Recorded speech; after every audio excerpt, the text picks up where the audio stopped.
다 같이 성경을 들고 일어서시기 바랍니다. 봉독해드릴 하나님의 말씀은 신명기 6장 20절에서 25절 말씀까지를 제가 봉독해드리겠습니다. 이것은 하나님의 말씀입니다.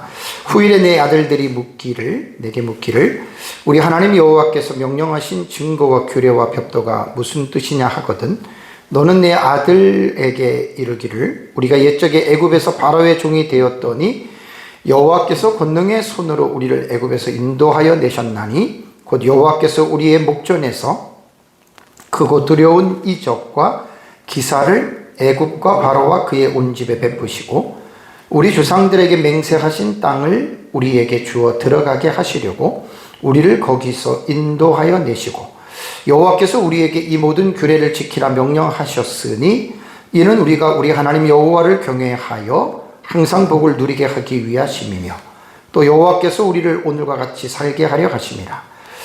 우리가 그 명령하신 대로 이 모든 명령을 우리 하나님 여호와 앞에서 삼가 지키면 그것이 곧 우리의 의로움이라 할지니라. 아멘. 네, 앉으시기 바랍니다. 오전 예배 시간에는 하나님 나라인 천국은 의로운 나라입니다 라는 제목으로 제가 이제 말씀을 드렸습니다. 지금 설교하고 있는 지금 내용은 이제 하나님 나라 시리즈에 대한 설교지요. 이제 본론 부분으로 좀 들어와서 제가 지금 설교를 하고 있는데 천지 창조, 그러니까 천지를 창조하시기 이전에 하나님은 존재하셨고 또 하나님의 나라가 여러분 그때에도 여러분 이제 존재하셨다라고 하는 것 제가 여러분들에게 지금 말씀을 드립니다. 말씀을 드리면서 천지 창조 이전에 하나님이 존재하셨는데 그럼 그 하나님은 어떤 하나님일까?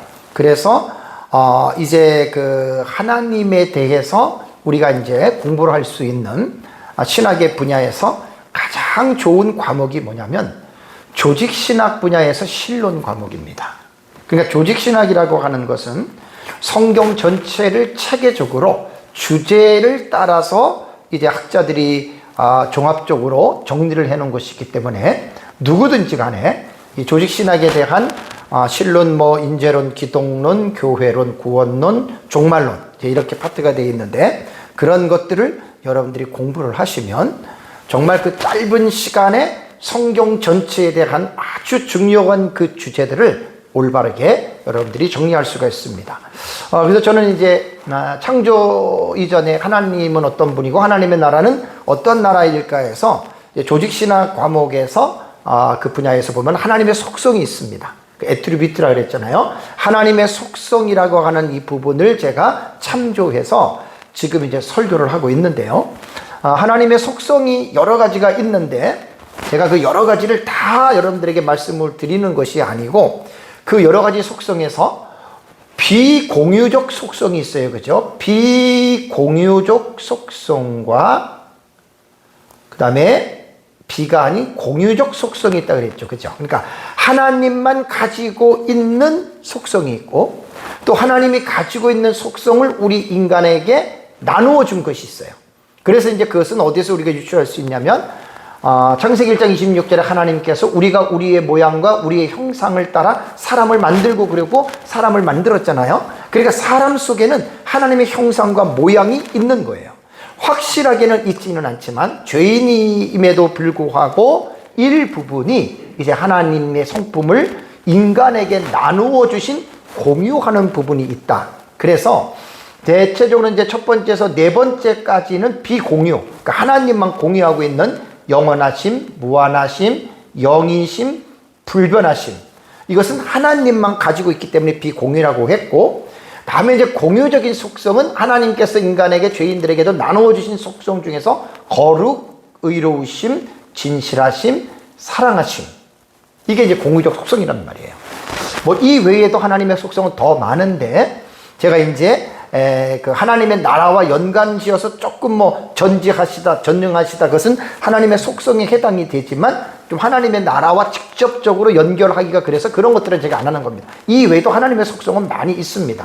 그래서 지난주에는 거룩하심에 대해서 설교를 하고, 이번 주는 제가 의로우심에 대해서 설교를 하고, 다음 주에는 진실하심, 그 다음 주에는 사랑하심. 다 이것이 하나님의 속성 속에서 하나님의 나라를 충분히 유추할 수 있는 그러한 내용들이기 때문에 제가 이제 이 부분에 대해서 여러분들에게 말씀을 지금 드리고 있는 겁니다. 오전에도 내가 여러분들에게 말씀을 드렸듯이 하나님 나라 설교 시리즈에 두 가지 중요한 목적이 있습니다. 이 목적이 뭐냐면, 첫 번째는 성경을 통해서 하나님의 나라를 아는 것입니다. 알아야 되잖아요. 하나님의 나라를 모르는데 어떻게 우리가 하나님의 나라를 믿겠습니까? 하나님의 나라를 모르는데 어떻게 그 나라에 소망을 갖겠습니까? 말이 안 되는 거죠. 그래서 우리는 성경을 통해서 하나님의 나라를, 저는 창세기부터 계시록까지 성경 전체를 통해서 이제 하나님의 나라가 어떠한 나라인지를 아주 하나 지금 이제 공부를 해 나가는 거예요. 그동안에 제가 성경을 연구했던 내용들을 총 정리하는 차원에서 지금 이제 하나하나 지금 공부해 나가고 있고요. 두 번째는 하나님의 나라를 아는 것으로 끝나면 안 돼요. 성경을 통해서 뭐 의로운 나라, 공의로운 그다음에 불변하는 나라, 거룩한 나라, 영이신 나라, 영원한 나라, 이런 것만 알려고만 하나님의 나라 속성 시리즈 설교를 하는 게 아니에요.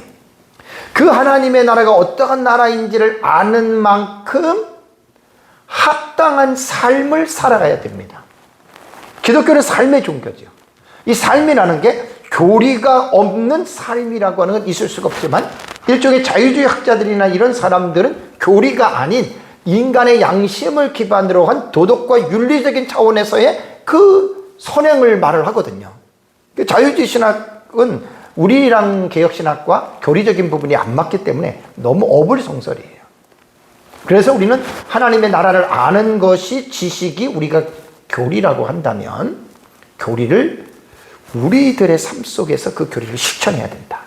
그래서 하나님의 나라 시리즈 설교의 목적은 바로 이 두 가지라고 하는 사실을 여러분들이 기억을 해야 됩니다. 오전 예배에 제가 설교했던 제목을 다시 말씀드리면, 하나님의 나라인 천국은 의로운 나라입니다. 22번째 설교를 했습니다. 하나님의 나라는 의로운 나라다. 그래서 오전 예배에는 제가 하나님의 속성을 중심으로 한 거예요. 하나님의 의로우신 성품, 나라보다는. 그러니까 하나님이 의로우신 하나님이라고 하는 것을 알아야, 그래야 이제 우리가 의로운 삶을 살게 되잖아요. 그래서 이제 오전에는 제가 하나님의 속성에 대해서, 의로우심에 대해서 말한 성경을 가지고 여러분들에게 말씀을 드리고, 이제 오후 예배에는 이제 이 하나님의 나라가 의롭기 때문에 우리는 의로운 삶을 살아야 된다라고 하는 이러한 것을 가지고 제가 삶의 적용으로 설교를 합니다. 오전에도 여러분 여로보암과 유다 백성들의 고백을 들으셨죠? 밤에 다윗과 예레미야와 모세와 이사야와 에스라 선지자의 고백을 들으셨죠? 그들에게 있어서는 현실적으로 볼 때는 하나님을 의롭다고 말하기가 조금 그래요.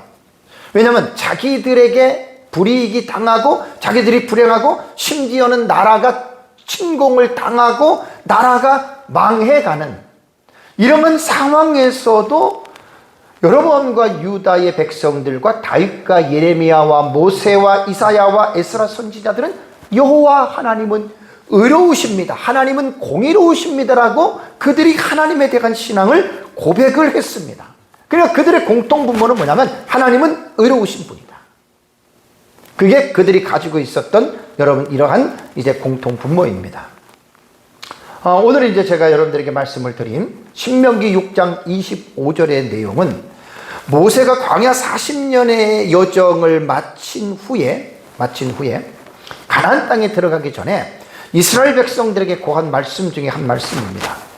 모세가 계속해서 이스라엘 백성들에게 강조하는 것이 뭐죠? 오늘 제가 봉독해 드린 말씀에서도 무엇을 강조를 했냐면, 후일에 너희가 가나안 땅에 들어갔을 때 너희의 아들이 네게 묻기를, 우리는 어떻게 됐고 율법은 뭐고 이 땅은 어떻게 들어갔고 이렇게 한다면, 모세에게 하나님이 뭐라고 이야기를 했냐면, 옛적에 우리가 가나안 땅에 들어오기 전에 옛적에 애굽에서 종살이를 했는데, 그때 여호와 하나님, 나는 나다라고 하는 그분이, 우리말은 스스로 있는 자라 그랬잖아요. 나는 나라고 하는 그분이 우리를 애굽의 종살이에서 우리를 구원해 주셨다.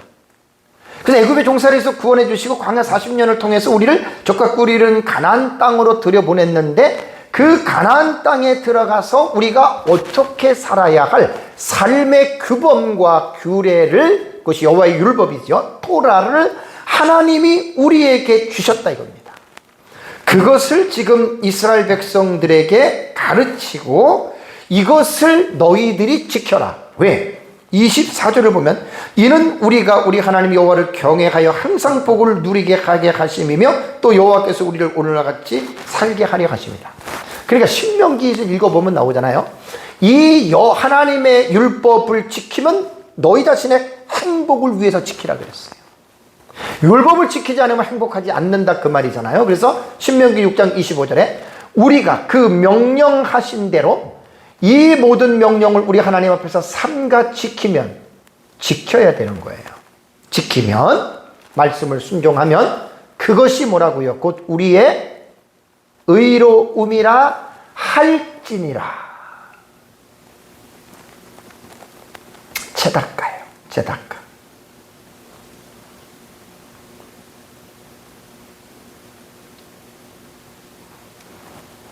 네, 요체가 아니죠. 네, 의로움이라 할지니라 라고 이렇게 말을 했습니다. 그러니까 하나님 앞에서 차티크죠. 차티크. 예, 맞아요. 차티크. 네, 차티크. 의로움이라 할지니라. 의로움이라 할지니라. 그러니까 하나님의 말씀을 지키는 것이 그게 의의 기준이라는 말입니다. 신약시대도 여러분 동일합니다. 신약시대도 우리가 하나님의 말씀을, 예수님의 말씀을, 구약의 율법의 말씀을 여러분 우리가 지키잖아요. 그러면 여러분 그것이 우리가 하나님 앞에 의롭다함을 받는 거예요. 그게 우리가 의로운 백성으로서의 여러분 우리가 삶을 살아가는 것입니다. 그렇다면 하나님이 왜 우리를 근원적인 문제로 들어가면 하나님이 왜 우리를 선택했겠느냐? 의로운 삶을 살라고 선택한 거예요. 오늘 주제의 설교는 의로움입니다. 의로움. 하나님이 지난주에는 내가 거룩하니 너희도 거룩하라고 해서 거룩에 대한 주제를 했지만 이번 주는 의로움이거든요. 하나님이 의롭기 때문에 우리도 의로운 삶을 살아야 된다는 거예요. 그래서 구약 성경의 증언은 제가 여러분들한테 창세기 18장 19절은 하나님께서 아브라함을 왜 선택했는지의 그 이유를 지금 목적을 말했죠. 그죠? 내가 하나님이 그로 아브라함에게 그 자식과 건속에게 명하여 뭘 명했습니까? 여호와의 도를 지켜서 의와 공도를 행하게 하려고 그를 택했습니다. 제닷가예요. 제닷가. 자티크. 예. 의와 공도를 행하게 하려고. 그럼 의와 공도를 행하게 한다라고 하는 말의 기준은 뭐냐면 이 율법이에요. 모세 시대에는 불문법 시대잖아요. 하나님의 법이 성문화, 문자로 기록이 안 된 불문법 시대였잖아요. 이때는 인간의 양심에 하나님께서 그 법을 심어주셨어요.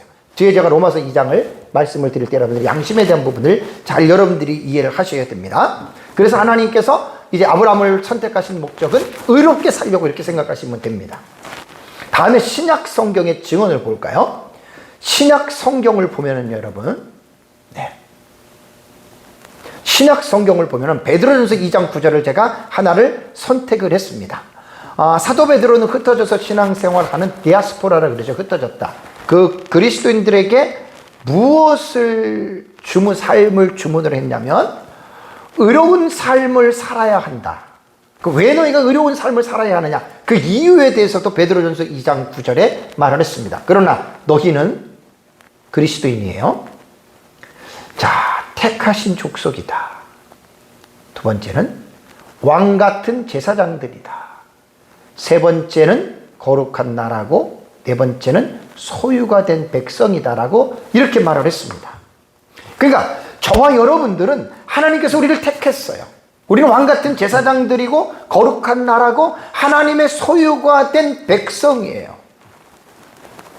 그럼 우리는 본문에 대한 이 부분을 쭉 여기까지 일단은 생각을 하고 이는이라고 하는 종속 접속사를 먼저 생각을 하면서 제가 본문에 대한 중요한 의미를 여러분들에게 좀 말씀을 드리겠습니다.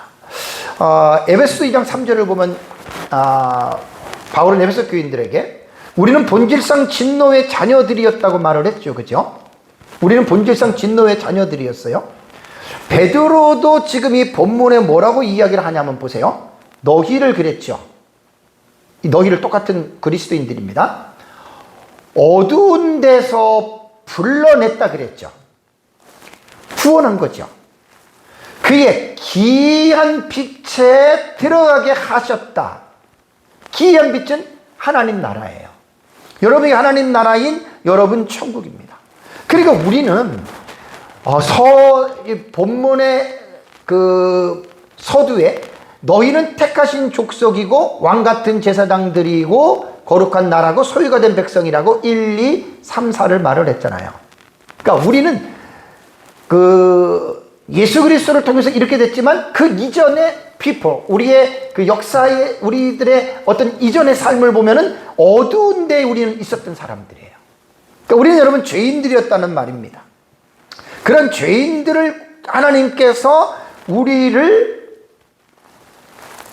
구원하셔서 우리를 택하신 족속이고 왕같은 제사장들과 거룩한 나라요 그의 소유가 된 백성으로 하나님이 우리를 높여주신 거예요. 왜 하나님께서 우리를 이것까지만 보면 안 돼요. 본문은 문장은 전체를 다 읽어야 돼요. 여기에서 여러분이 베드로전서 2장 9절을 끝내면 안 됩니다. 왜 하나님께서 어둠에 있는 우리를 구원하셔서 빛의 나라로 들어가게 하고 왜 우리를 하나님은 이러한 고귀한 신분을 하나님께서 허락하셨을까? 그 이유가 뭐지요? 그 이유를 설명해 주는 종속 접속사가 우리말의 이는입니다. 이는.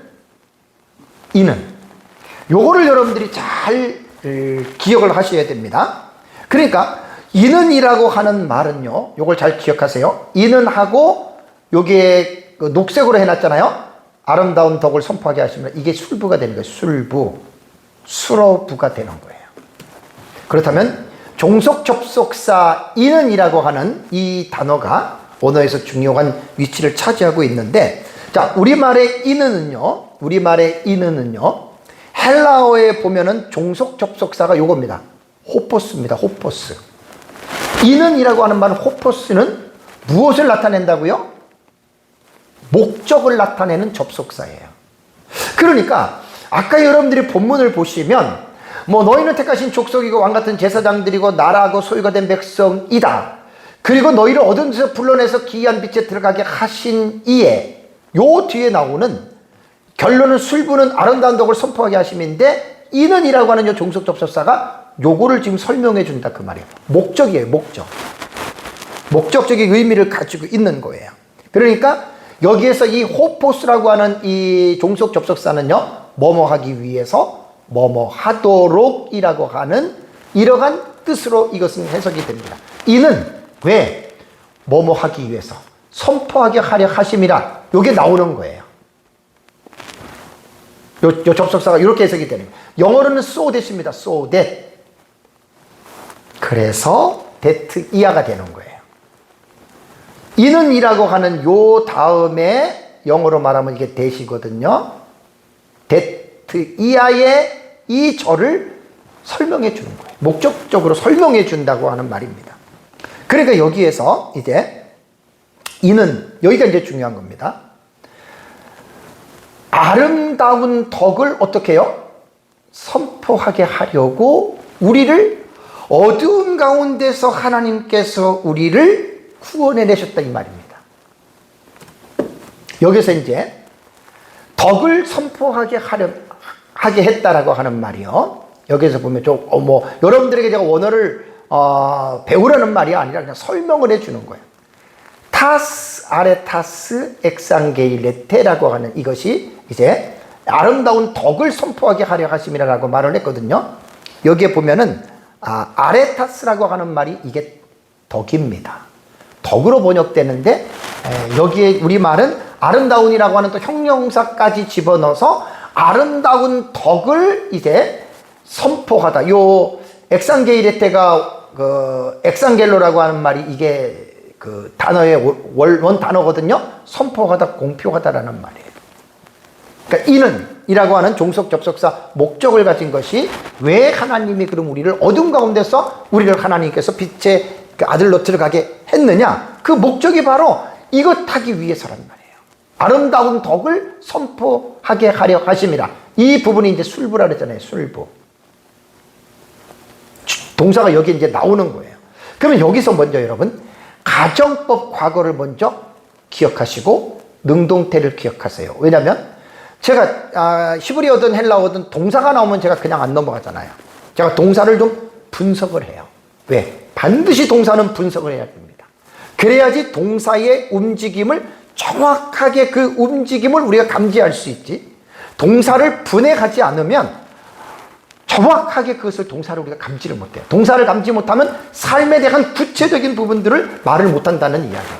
대충 그냥 이렇게 하라 저렇게 하라고 끝나는 거예요. 여기서 보면은 이사야서 43장 21절을 제가 적어놨죠. 70인 역본에 요 베드로전서 2장 9절의 말씀을 70인 역본에 연결해서 한 말인데요. 이사야 43장 21절에 이 백성은 내가 나를 위하여 지었나니 왜 하나님이 지었지요? 찬송하게 하려고 지었어요.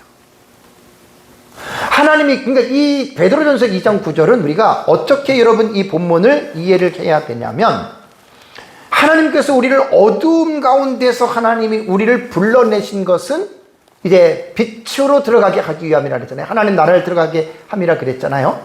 그것을 선포하게 하려고. 그러니까 우리를 찬송하게 하려 함이라라고 이렇게 표현한 것이 여러분 가장 좋습니다. 선포라고 하는 법. 하나님이 우리를 구원하셨다. 그래서 그것을 하나님을 찬송하는 것들을 많은 사람들에게 이것을 갖다가 선포하라, 전하라는 말입니다. 그런데 여기서 이제 술부에서 동사를 우리가 이제 공부를 좀 해야 됩니다. 자, 여기 보면은 엑상게이레테, 여러분들 이거 보시면 돼요. 엑상게이레테가 되는 거예요. 이 단어의 본 단어가 엑상겔로라 그랬잖아요. 근데 여러분들이 이거 몰라도 돼요. 이것만 알면 돼요. 가정법 과거다. 가정법의 문장인데 이것이 요 지금 동사가 뭐냐면 지금 과거로 나왔거든요. 그럼 과거 그러면 우리는 지나간 시간이다라고 우리는 생각할 수가 있는 거예요. 그죠? 지나간 시간. 그러면 아름다운 덕을 선포하는데 이것이 과거면 지난 과거에 했던 거잖아. 우리는 이렇게 생각할 수 있죠. 그건 완전히 문법을 잘 모르는 거예요. 여러분, 제가 여러분들한테 말씀드릴 때 직설법에서는 시제가 적용된다 그랬어요. 그죠? 과거, 현재, 미래가 다 적용이 돼요. 근데 직설법 외에 다른 부분에서는, 다른 법에서는요, 웬만한 데서는, 과거 같은 데서는 시제가 적용이 안 돼요. 이거 되게 중요한 말이에요.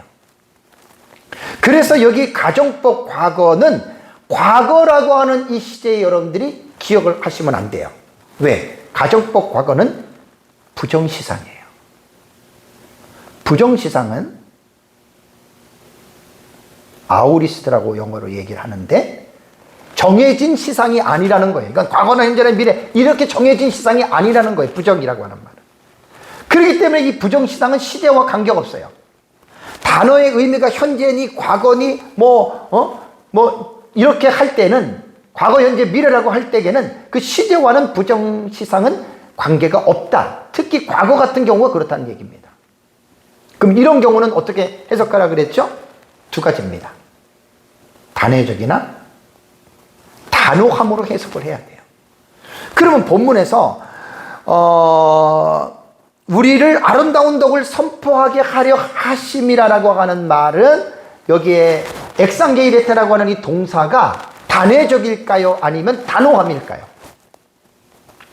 이거는 문맥을 볼 때 단회적은 될 수 없어요. 그죠? 단호함이에요. 단호함으로 해석하는 것은 뭐냐면 단호함은 강조용법이에요. 하나님께서 우리를 어두운 데서 불러내서 하나님의 귀한 빛에 들어가게 하신 그 하나님의 덕, 아름다운 덕, 그것을 우리가 많은 사람들에게 선포하는데 가정법 과거는 어떻게 하라고요? 단호함으로 강조하는 거예요. 그렇게 강조하듯이 우리가 사람들에게 하나님이 우리를 어둠에서 빛의 나라로 들어가게 하셨습니다. 이것을 사람들에게 우리가 알리라는 거예요. 태가 무슨 태라 그랬죠? 능동태입니다. 능동태는 스스로 자원해서 하라는 거예요. 억지로 하지 말고. 그래 베드로전서 2장 9절에 보면은 하나님께서 이 구문론으로 볼 때에 수울부에 있는 동사라고 하는 여러분 이 부분을 볼 때에 이제 그 가정법 과거니까 단호함으로 해석하면서 그 행동을 선포하는 행동을 강조하는 거예요. 단호하게 하라는 거예요. 민기적 그러지 말고. 그렇다면 본문에서 하나님의 아름다운 덕을 선포하는 것인데 어떻게 선포를 해야 되느냐, 어떻게 알리느냐, 두 가지 방법이 있습니다. 첫 번째는 말로, 두 번째는 행함으로입니다. 이걸 잘 기억하셔야 돼요. 그러니까 우리가 하나님을 찬송하고 우리가 말로써 사람들에게 하나님이 우리를 어두운 데서 구원해 주셔서 그의 빛의 나라에 들어가겠다. 이건 이제 전도할 때, 복음을 전할 때 우리가 이게 말로써 우리가 전하는 것인데, 말은 그래도 별로 어렵지 않잖아요. 그죠? 뭐 이게 또 어려우니까 사람들이 전도도 안 하는데, 행함으로 여러분 전하는 거예요. 행함으로 하나님의 그 우리를 구원해 주신 그것을 우리가 하나님 앞에 여러분 우리가 그것을 알리는 것인데, 말처럼 이것은 쉽지 않습니다. 말처럼 이거는 여러분 쉽지 않아요. 그래서 이것은 삶으로, 우리의 삶으로 하나님이 우리를 어둠에서 건져내서 그의 빛의 나라에 들어가게 하셨다라고 하는 것은 우리의 삶으로 여러분 이 부분을 우리가 이야기를 해야 되는데, 지난 시간하고 이번 시간에 설교하는 하나님의 나라의 시민인 성도는 의로운 삶을 살아야 합니다. 이 제목에 부합한 내용이라는 말이에요, 지금.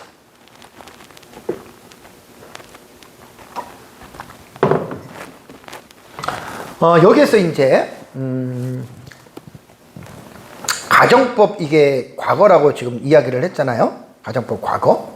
그러니까 이제 요 부분에서는 뭐 더 이상 설명을 안 할게요. 그냥 이렇게 강조하는 부분이다라고 하는 거, 이런 부분에서 여러분들이 꼭 기억을 하시면 되겠습니다. 자, 그러면 이제 성경에서 교훈하는, 이것 때문에 좀 안 보이네요. 얘를 어떻게 지우나?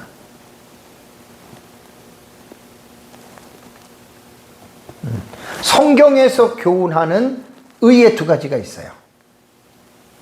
성경에서 교훈하는 의의 두 가지가 의미가 있는데, 첫 번째는 뭐냐면 하나님을 믿는 믿음, 이게 의의 가장 기본적이에요. 창세기 15장 5절과 6절을 보면은 하나님께서 아브라함을 이끌고 밖으로 나갔죠.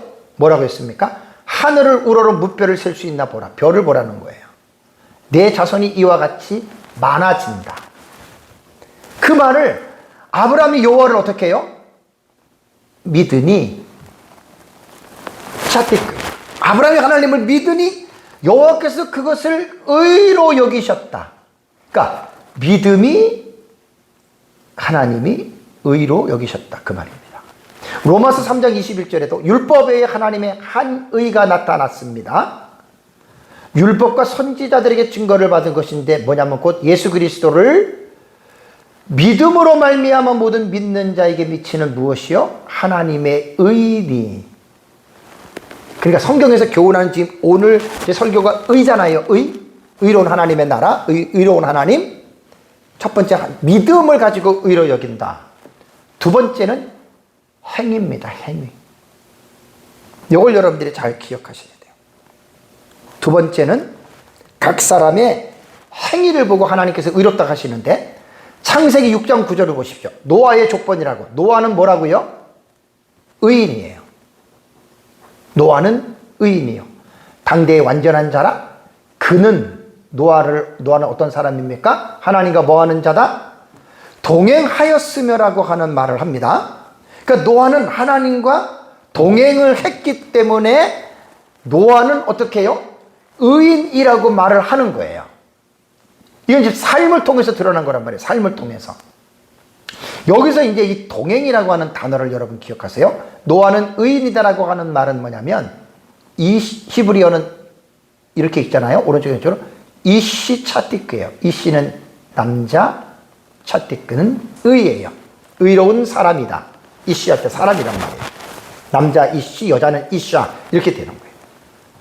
그러니까 노아가 의인이었어요. 그 의인의 증거는 하나님과 동행했어요. 동행하였으며라고 하는 말이 히브리어가 히트 할레크입니다. 히트 할레크. 동사의 원형은 할라크예요. 뜻은 걷다예요. 걷다. 노아는 하나님과 함께 걸었다. 뭐 하나님이 인간처럼 육체가 있나요? 그런 육체가 아니죠. 노아의 삶이 하나님과 함께 늘 보조를 맞추면서 살았다는 말입니다. 여기서 여러분들 요거 기억하세요. 히트 파일 완료태. 뒤에 제가 또 말씀을 드립니다. 요거는 조금 여러분들이 신경을 써야 돼요. 왜냐하면 되게 중요한 부분이기 때문에. 히트 파일이라고 그랬어요. 완료태예요. 창세기 5장 24절에 보면은 하나님과 동행했던 사람이 구약성에 또 한 명 딱 나오죠. 그게 에녹입니다. 창세기 5장 24절을 보면 에녹이 하나님과 동행하더니 동행. 아까 그 할라크예요. 할라크. 근데 이거는 와이 할레크예요. 접속사가 들어가는. 그러니까 단어는 똑같아요. 할라크 똑같은 거예요. 그러니까 에녹도 하나님과 함께 동행하는 삶을 살았는데 그 보나마나 의인이라고 그러죠. 동행하는 삶을 살았는데 하나님이 그를 데려갔다. 세상이 있지 않더라. 천국을 그냥 데려가 버렸어요. 자, 여기에 보면 똑같은 노아 때나 에녹 때나 히트 파일입니다. 노아는 완료태지만 에녹은 미완료태입니다. 지난주에 제가 여러분들의 설교할 때 기억나세요? 헬라어는 시제가 있어요. 과거, 현재, 미래의 시제가 있는데 히브리어는 시제가 있다 그랬습니까? 없다 그랬습니까? 히브리어는 시제가 없어요. 동작의 완료냐 미완료냐 딱 그것만 나와요. 히브리어 동사는 완료태냐 미완료태냐. 그러니까 그 동작이 끝났느냐 아니면 끝나지 않았느냐. 원래 히브리어는 그렇게 나옵니다. 그러면서 시제는 문맥을 통해서 이것이 과거에 일어난 것인지 아니면 현재에 일어난 것인지 아니면 앞으로 일어날 것인지 아니면 과거부터 지금까지의 이 행위가 이어지는지 문맥을 통해서 그거는 이제 발견해내야 돼요. 동행했다라고 하는 말 여러분 있잖아요. 여기에 동행했다라고 하는 말이 뭐냐면 히트 파일은 여러분 잘 보셔야 돼요. 히트 파일은요 강조형이에요. 강조형의 히트 파일은 태가 중간태입니다. 그러니까 강조하는 거예요. 동행했다라고 하는 것을 히트 파일은 그 사실을 강조하는 거예요. 그러면서도 움직임의 모습을 표현할 때는 중간태니까 중간태는 뭐라 그랬죠? 중간태는 능동태의 해석이지만 누구를 위해서? 자기를 위해서 스스로 하는 거예요. 헬라어나 히브리어는 아주 중간태 묘미예요. 그러니까 에녹도 그랬고 노아도 그랬고 그들이 하나님과 함께 동행하는 삶을 살았어요. 하나님과 함께 동행하는 삶을 살았던 것이 중간태니까 그들이 히트 파일이 중간태라 그랬잖아요. 그들이 스스로 자기 자신을 위해서 자원하는 마음으로 억지로 하나님과 동행한 게 아니라는 말이에요. 오늘 그리스도인들이 여러분 신앙생활을 할 때 구약의 문법으로 볼 때는 동사 히트 파일 문법으로 해야 됩니다. 중간태입니다. 헬라어도 중간태가 있잖아요. 우리가 여러분 하나님 앞에 나와서 여러분들이 예배드리고 봉사하고 뭐 헌금하고 충성하는 모든 일들이 여러분 누구를 위해서 하는 건 줄 아세요? 물론 하나님의 나라를 위해서 하지만 실제적으로는 여러분들 자신을 위해서 하는 것입니다. 왜? 하나님이 여러분들이 심은 대로 거두게 하시잖아요. 하나님의 상급이란 말이에요. 그러니까 그런 것을 억지로 여러분 해야 되겠어요? 중간태는 능동태라 그랬잖아요. 능동태석이라 그랬잖아요. 자기 스스로 자원하는 마음으로 하는 거예요. 다만 중간태의 특징은 뭐냐면 자기 자신을 위해서예요. 참 신비합니다. 정말 신비합니다. 그래서 할라크라고 하는 이 동사는 걷다인데 화이트 할라크, 히트 할라크 아까 같은 경우 똑같은 히트 파일이다. 미완료태다. 완료태다. 완료태는요 동작이 완료된 거예요. 그러니까 뭐 어떻게 보면 노아 같은 지금 여기 노아 같은 경우는 완료태니까요. 그죠? 완료태니까 과거의 입이 하나님과 동행하면서 완료됐다 하지만 에녹은 지금 미완료태라 그런 말은 뭐냐면 이게 무슨 말이냐면 여기서 제가 이제 문법을 보면 미완료태라고 모든 것이 완성이 되지 않았다 그런 말은 아니에요. 미완료태 내에서도 문맥을 보면은 이것이 과거에 완료가 되는 상황일 수도 있고 또 과거에 대한 어떤 그 동작이 지금까지 미치고 있는 거 이것은 미완료태에서 나오는 거거든요. 그래서 이 문법이라는 걸 제가 보니까 정말 이거 좀 실력이 있어야 깊이 있게 볼 수 있어요. 그러니까 에녹이 하나님과 동행했다라고 하는 미완료태라고 해서 에녹이 지금도 하나님과 동행하고 있다 그 말은 아니에요. 이미 과거에 완성된 거예요. 이것도 다만 이제 문법의 체계가 이렇게 됐다라고 하는 말을 여러분들이 기억하시고요. 자, 신약시대의 의인의 개념을 이제 말씀을 드릴게요. 이제 구약성경에 대한 의인의 개념을 말씀드리고 신약시대의 의인의 개념은 누가복음 23장 47절에 봅니다. 백부장이 그 된 일을 보고 예수님이 십자가에서 죽으시는 거예요. 예수님이 십자가에서 죽으시는 모습을 보고 백부장이 뭐라고 얘기를 하냐면 이 사람은 정녕 의인이었다라는 고백을 합니다. 헬라어로 의인은 디카이오스예요. 디카이오스. 의로운 라이테오스예요. 영어로는. 그러니까 여기 헬라어 단어도 디카이오스라고 하는 이 뜻은 뭐냐면 하나님과 인간의 법을 지키는 것이 의롭고 또 그의 의무를 이행하는 그것이 디카이오스라고 헬라어 단어에서는 이야기를 합니다. 그리고 또 이제 뭐 명사형 같은 경우는 디카이오스를 정직한, 옳은, 고결한 하나님의 명령을 지키는 뭐 신앙적인 방법까지 해서 여러분 이렇게 디카이오스라고 하는 이 단어에 대한 여러분 이 부분이 나옵니다.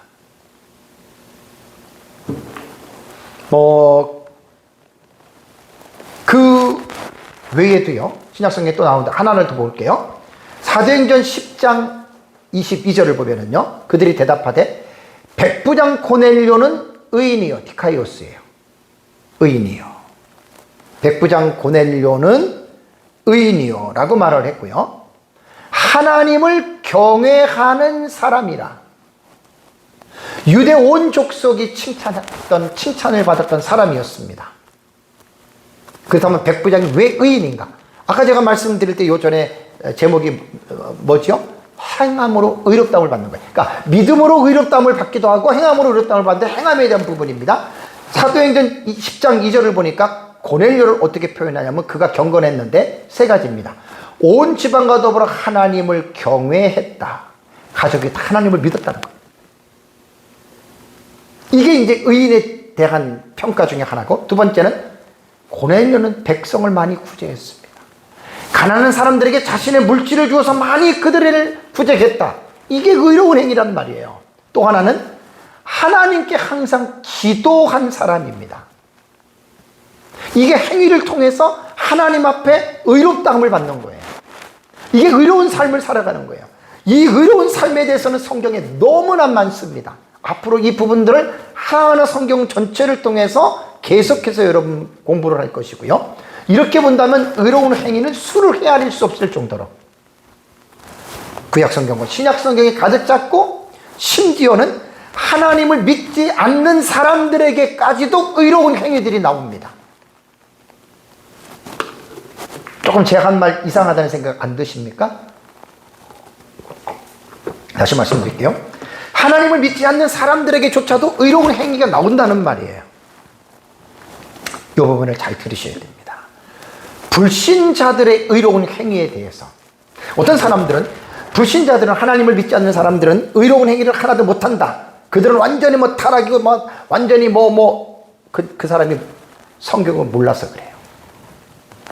자, 이 부분에서 여러분들이 로마서 2장을 한번 펴보세요. 로마서 2장의 12절과 15절 너무나 중요한 본문입니다. 본문의 말씀은 모든 사람들이 심판을 받는다는 의미예요. 본문의 말씀의 중요한 그 핵심은요, 모든 사람이 하나님의 심판을 받는데 두 부류가 있어요.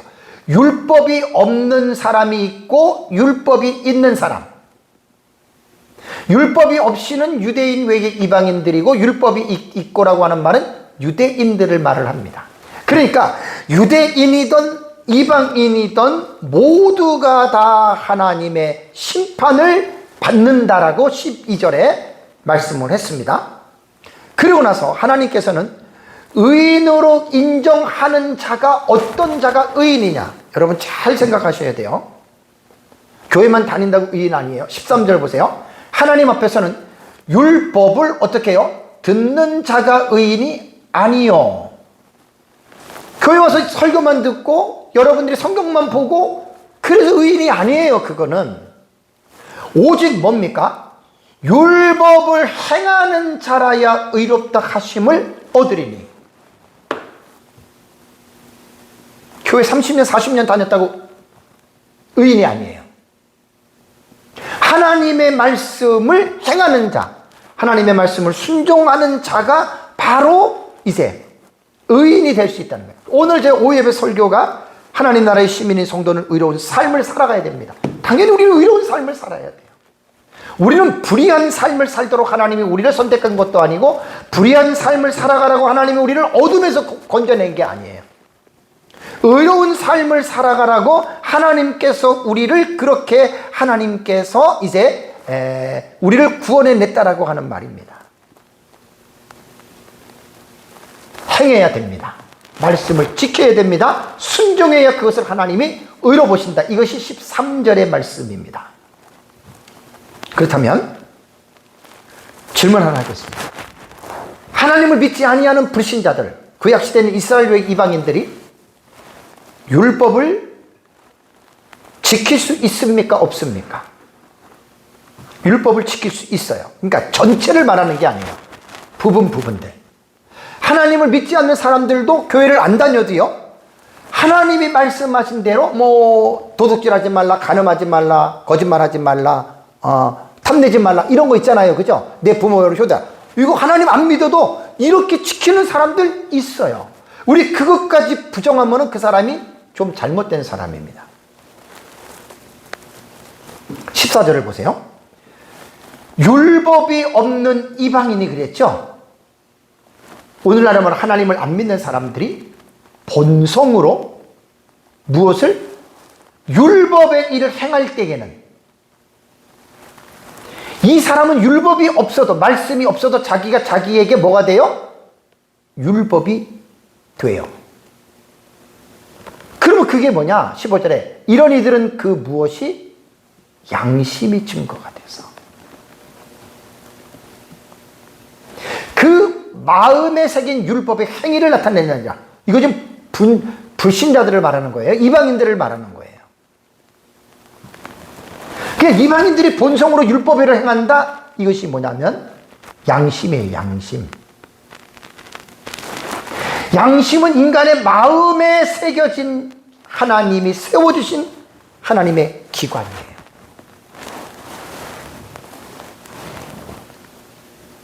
양심이 왜 여러분 우리에게 필요한 줄 아세요? 하나님이 인간에게 양심을 주지 않았으면, 그냥 죄인의 상태로 그냥 내버려 두고 양심을 두지 않았다면 인간 세상은 동물의 왕국과 똑같습니다. 약육강식의 그 구조로 인간이 살아가요. 그러나 인간에게는 하나님이 양심이라는 것을 주셨기 때문에 인간은 그 양심을 가지고 어떻게 해요? 양심을 가지고 지금 삶을 규제하고, 그 뒤에서 말씀드리겠지만 양심이 곧 사회의 법의 기초가 된다라고 하는 것.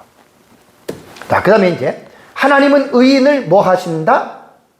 감찰하신다 그랬죠. 그죠? 하나님은 의인을 감찰하신다. 자, 시편 11편 5절을 보시면 여호와는 의인을 감찰하시고 악인과 폭력하는 자를 마음에 미워하시도다. 감찰하시고라고 하는 말이 이브한이라고 하는 단어는 바간의 미알르트입니다. 검사하다, 감찰하다, 시험하다, 입증하다, 뭐 이런 뜻이에요.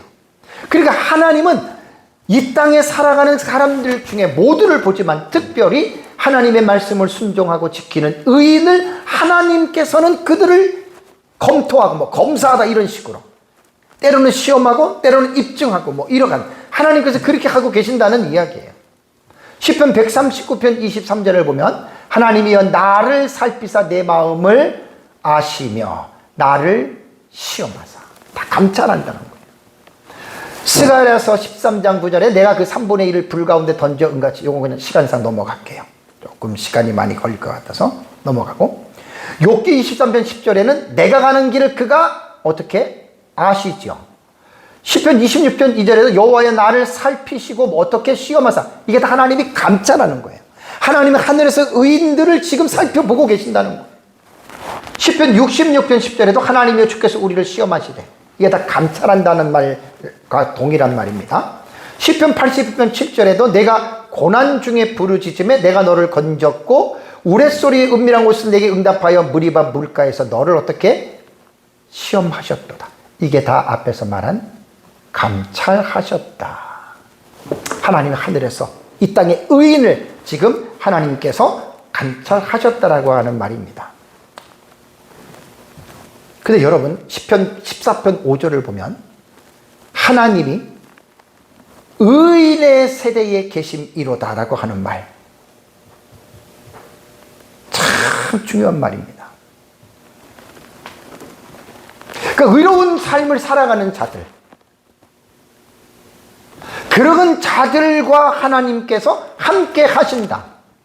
그런 반대로 의인이 아닌 불의한 삶을 살아간다면 과연 하나님은 그들의 세대에 함께 계실 수 있겠는가?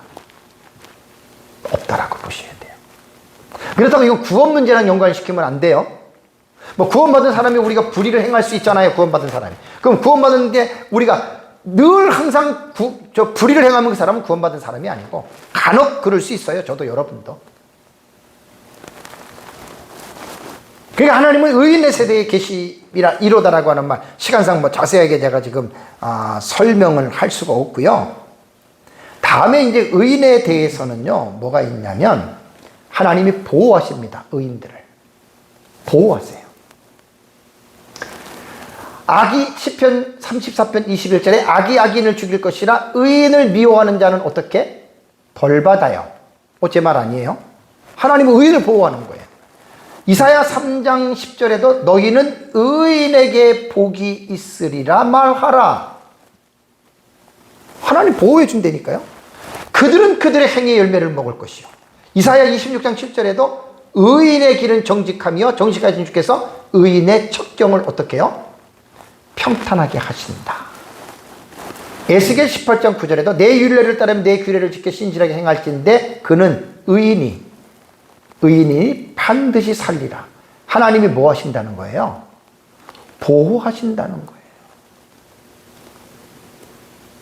의인들을 보호하신다는 거예요. 그래서 우리가 이러면 의로운 삶이라고 하는 게 이게 정말 얼마나 복된 삶이고 얼마나 그리스도인들에게 여러분 이게 중요한 삶인지를 모릅니다. 근데 이것만 좋아하지 마세요. 의인이라도 범죄하면 하나님 심판하십니다. 명심하세요.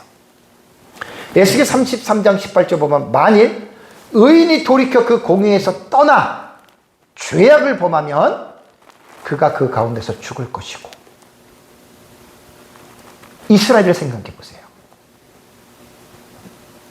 북이스라엘과 남이스라엘이 멸망해서 죽었잖아요. 이거는 구원의 문제와는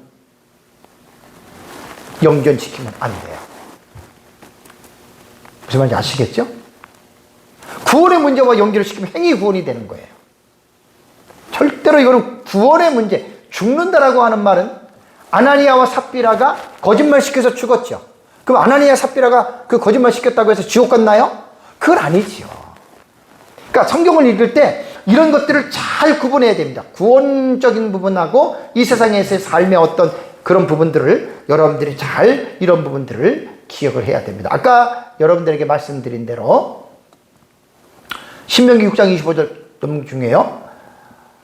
여호와 앞에서 삼가 지키면, 말씀을 지키면 그것이 우리의 의로움이라 할지니라.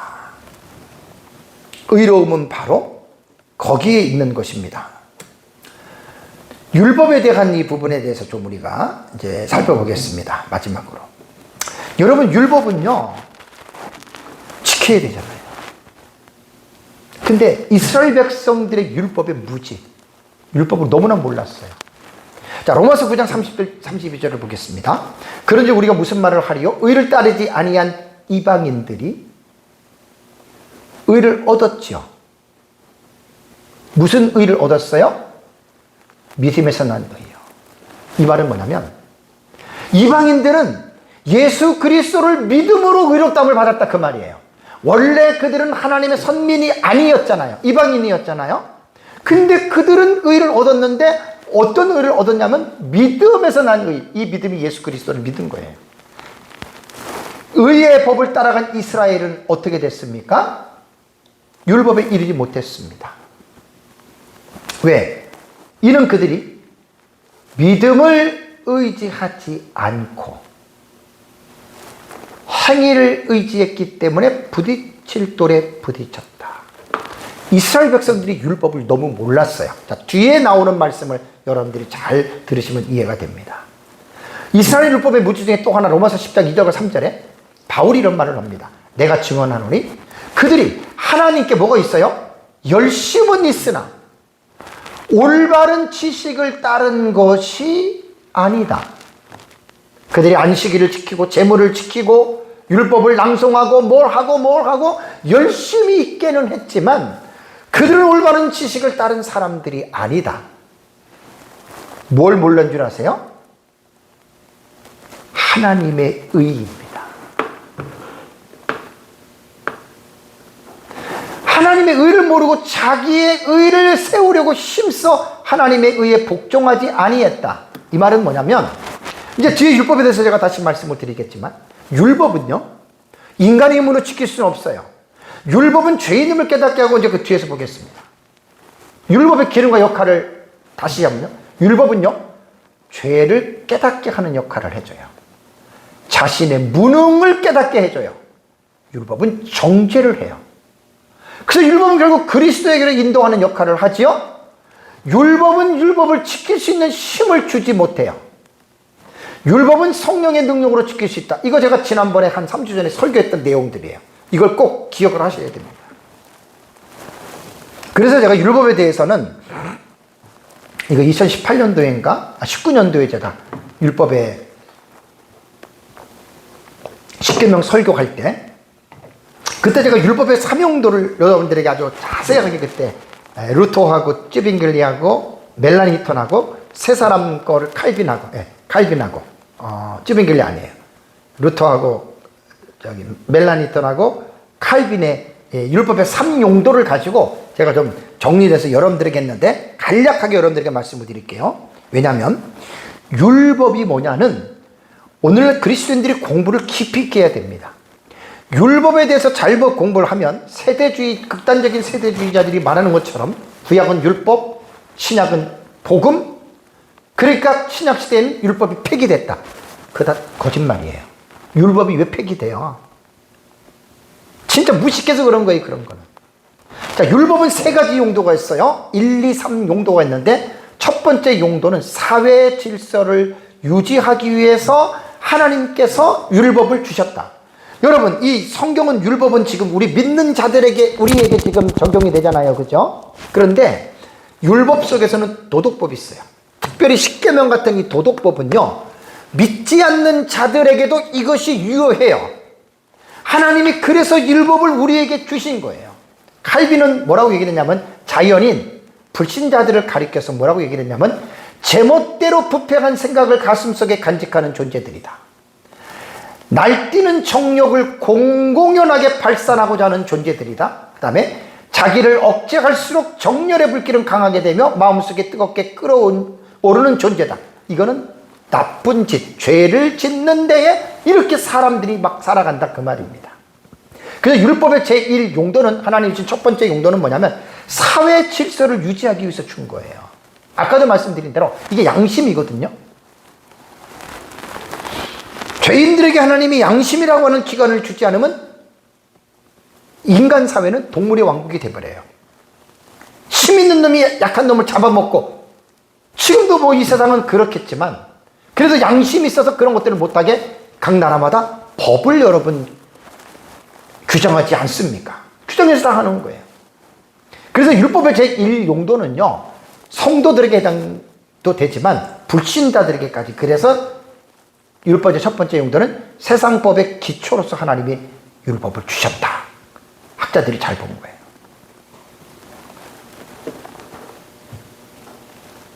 양심이 없어지면요, 양심의 법도 여러분 다 그 사랑으로 전부 다 이렇게 결론이 나거든요. 그러니까 율법의 첫 번째 주신 용도는 그렇고, 두 번째 용도는요, 두 번째 용도는 신학적인 용도입니다. 신학적인 용도라고 하는 말은 뭐냐면, 자, 여러분, 우리가 예수님 믿고 구원받았어요. 우리 죄의 권세에서 여러분 우리는 결박에서 풀려나서 우리는 해방이 됐고 하나님의 자녀가 됐어요. 그러면 하나님의 자녀가 됐다고 끝났나요? 아니에요. 이 세상에서 사는 날까지, 이 세상에서 죽는 날까지 구원받은 사람들이 자기 속에 있는 죄성하고 죽을 때까지 싸우는 거예요. 죽을 때까지.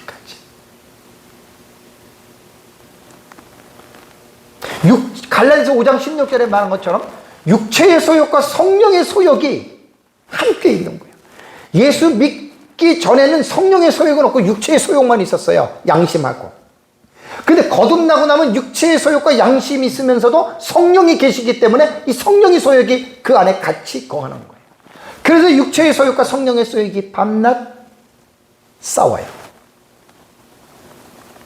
제2 용도는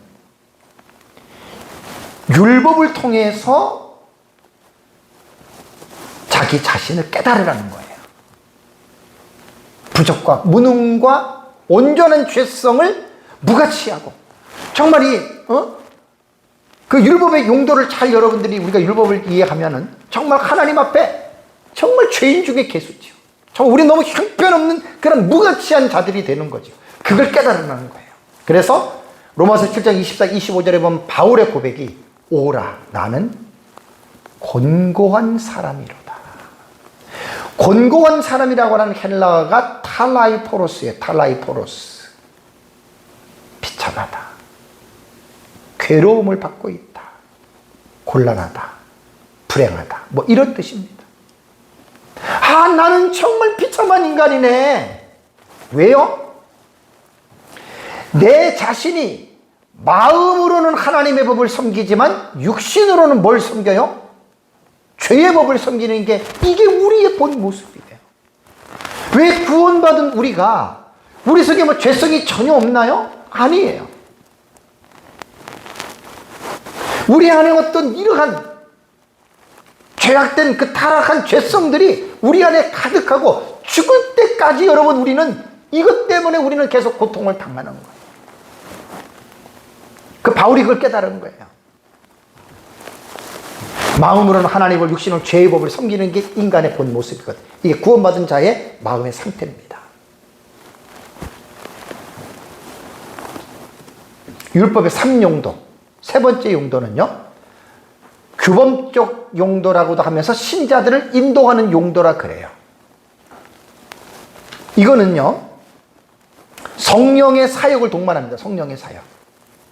이거 다 제가 3주 전에 율법에 대해서 그때 설교할 때, 이거 정말 그때도 조금 더 깊이 있게 여러분들에게 말씀을 드렸던 거고, 그때 여러분들에게 한 말씀이 이 내용이에요.